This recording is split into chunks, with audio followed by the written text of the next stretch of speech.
322 bakti u dogjën pas rënies së zjarrit në një stall në fshatin Barbulloj të Lezhës. Pronari i stallës, Gjin Toma, thotë se flakët u përhapën me shpejtësi si pasojë e erës së fortë, duke pamundësuar nxjerrjen e baktive. Ai thotë se dëmi ekonomik i shkaktuar nga zjarri është tepër i lartë, ndërsa i bën apel shtetit ta ndihmojë për të rindërtuar sërish stallën. Në orën 5 të mosditjes më ka rënë zjarri këtu në stall nga shkëndia e korrentit. Edhe më janë djeg 270 dele.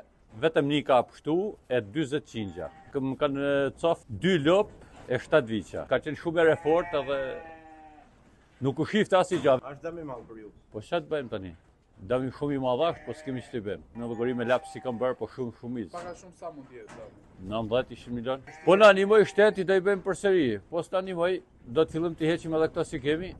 Për shuarjen e zjarrit në stall u angazhuan 5 automjete zjarfikëse, ndërsa paraprakisht dyshohet se shkak mund të jetë bërë një shkëndijë elektrike. Nga ana tjetër, Shërbimi Veterinar i Lezhës ka kryer groposin e bagëtive të ngordhura sipas protokollit përkatës.